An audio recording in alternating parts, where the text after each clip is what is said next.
J'avais une question à propos de la réglementation environnementale, enfin de la législation, de l'évolution sur la législation et la réglementation environnementale.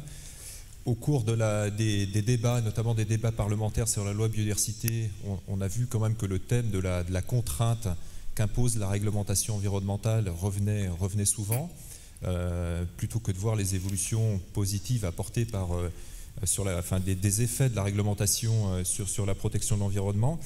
Donc je voulais vous demander quelle était votre position sur le principe de non-régression dans le domaine de l'environnement, c'est-à-dire que les évolutions juridiques peuvent se faire mais en apportant un plus en matière de protection et non pas revenir à un état précédent, antérieur. Et on a vu également donc, que cette loi biodiversité au cours du quinquennat a permis, outre d'apporter des avancées importantes, mais également de structurer vraiment le débat national sur les enjeux de la biodiversité. Donc je voulais savoir si votre candidat avait d'ores et déjà des projets de loi au cours du prochain quinquennat.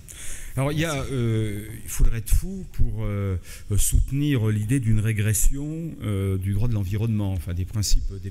Vous avez dit on ne touche pas à la loi de biodiversité, non, mais donc le principe de non-régression est dedans. Non, mais bon, faut être fou, donc on ne va pas. C'est clairement non. Ceci dit, j'attire quand même votre attention que bon, on a une diarrhée législative et réglementaire et avec conséquence des tas de choses qui s'appliquent nulle part. Ça s'applique nulle part. Moi, j'étais quand même très frappé, vous avez peut-être certains d'entre vous m'ont peut-être entendu le dire, j'étais rapporteur du Grenelle de l'environnement, c'était très bien. J'ai surtout, avec un de mes collègues socialistes, regardé, essayé de tracer les résultats de la réglementation environnementale en direction des collectivités, en direction des acteurs. Le nombre de dispositions sans sanction et le nombre de dispositions jamais contrôlées, c'est de la folie.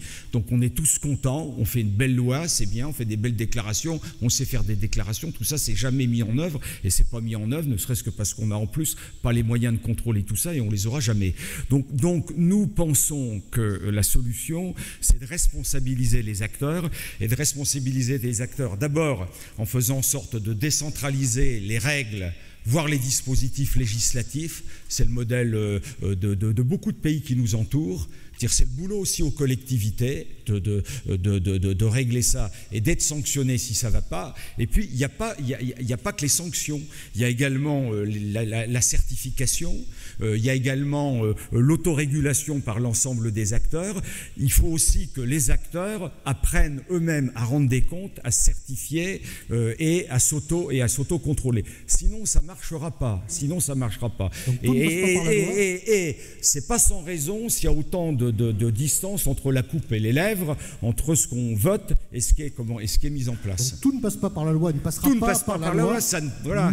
Et c'est une des raisons de l'irritation des acteurs locaux. Moi, je suis un grand département agricole, je vois bien comment ça se passe, quoi. On a tout stoppé sur le plan national, on était contents, et les gens disent, enfin, vous êtes complètement maboule, vous n'êtes pas. Enfin, ça va. Et pourtant, la plupart des acteurs locaux ont envie de faire en sorte que tout ça, ça soit réglé, quoi. Ils nous disent, foutez-nous la paix. Ben, je leur dis, foutez-vous, le monde de demain, c'est quand même un monde de règles. Un monde de règles s'appuyant sur nos valeurs. C'est ça le monde de demain. Mais le monde de règles, il y a quand même le problème de savoir qui qui sanctionne, qui contrôle. Il faut qu'on ait vraiment une vraie discussion sur ce sujet-là. J'observe d'ailleurs, il y a des représentants des organisations environnementales qui sont là. Beaucoup d'organisations environnementales m'ont dit dans le passé, mais bon, nous, on n'est pas contre le fait de moins ester en justice si on compense tout ça par de la vraie démocratie locale.